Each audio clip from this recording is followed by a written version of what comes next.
Good evening friends. आज हम BM class 12 का चैप्टर 15 पढ़ेंगे, जिसका नाम है गुड्स एंड सर्विस टैक्स, जो टोटल मार्क्स 4+4 8 मार्क्स का चैप्टर है। इसमें 2 क्वेश्चन आएंगे, 4 मार्क्स के 2 क्वेश्चन आएंगे और इसका सिलेबस लिखा हुआ है। फर्स्ट तो introduction, second meaning of GST, मतलब जीएसटी क्या होता है, फीचर्स ऑफ जीएसटी, जीएसटी के फीचर्स क्या होते हैं, इनपुट टैक्स क्रेडिट आईटीसी, जिसको शॉर्ट में बोलते हैं आईटीसी इनपुट टैक्स क्रेडिट, उसकी मीनिंग पढ़ेंगे। Purpose of ITC, type of ITC. 5th point है हमारा जॉब वर्क, जिसकी मीनिंग पढ़ेंगे हम। 6th पॉइंट है हमारा रजिस्ट्रेशन, जो जीएसटी रजिस्ट्रेशन करने के लिए क्या करना पड़ता है। और 7th पॉइंट है हमारा tax statement.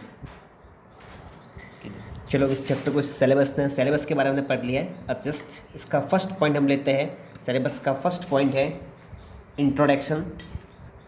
First GST 2017, goods and service tax the act 2017, मतलब ये एक्ट 2017 के अंदर ये अप्लाई हुआ है, जिसमें टाइप ऑफ टैक्स, कितने टाइप के टैक्स होते हैं। सबसे पहले हमें पढ़ता है टैक्स कितने टाइप के होते हैं। फर्स्ट होता है डायरेक्ट टैक्स और सेकंड होता है हमारा इनडायरेक्ट टैक्स। डायरेक्ट टैक्स का मतलब ये होता है कि डायरेक्ट टैक्स जिस व्यक्ति पर लगाया जाता है उसी को ही पे करना पड़ता है, और इनडायरेक्ट टैक्स का मतलब होता है कि जिस व्यक्ति पर लगाया जाता है वो किसी इनडायरेक्टली दूसरे पर्सन से वसूल करता है, आगे से आगे वो वसूल करता जाता है। ठीक है, ये होता है इनडायरेक्ट टैक्स। तो ये फर्स्ट पढ़ते हैं डायरेक्ट टैक्स। डायरेक्ट टैक्स के अलावा 3 पॉइंट इन्वॉल्व है। फर्स्ट है इनकम टैक्स, सेकेंड पॉइंट है वेल्थ टैक्स और थर्ड है गिफ्ट टैक्स। तो जीएसटी आने के बाद सिर्फ हमारा एक ही टैक्स रह गया है, इनकम टैक्स। और इनकम टैक्स का मतलब है कि जो व्यक्ति जितना पैसा कमाता है डायरेक्टली उसी पर ही टैक्स लगता है, उसको बोलते हैं डायरेक्ट टैक्स। ठीक है, जो होता है इनकम टैक्स।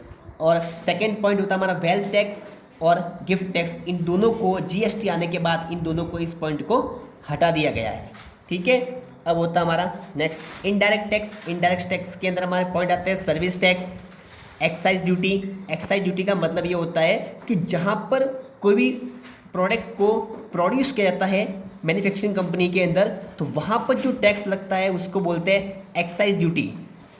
नेक्स्ट है सेल्स टैक्स, जिसको हम वेट बोलते हैं, वैल्यू एडेड टैक्स, जो होता है स्टेट टैक्स।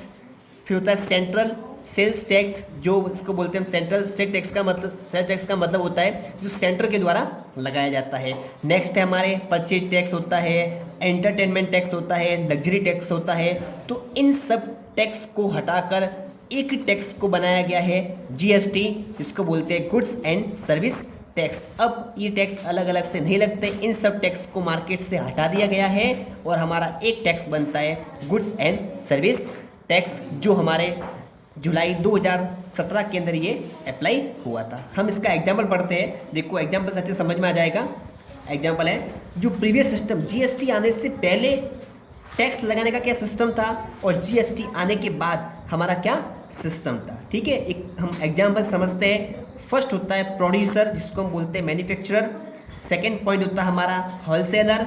थर्ड पॉइंट होता है रिटेलर और फोर्थ पॉइंट होता है फाइनल, मतलब कंज्यूमर। ठीक है, अब हम समझते हैं फर्स्ट प्रीवियस सिस्टम को समझते हैं, जो जीएसटी से पहले वाला सिस्टम है। डिफरेंस समझ में आ जाएगा कितना डिफरेंस होता है। प्रीवियस सिस्टम के अंदर 50 रुपये, जो हमने कहीं से भी 50 रुपये का रॉ मटेरियल खरीद किया, ठीक है, और प्लस 50 जो रॉ मटेरियल को फिनिश गुड में कन्वर्ट करने के लिए, प्लस उसका प्रॉफिट जोड़कर कितना बन गया 100 रुपये। किसी भी गुड्स को प्रोडक्शन करने के लिए कितना खर्चा आ गया, 100 रुपये आ गया। 100 रुपये आ गया।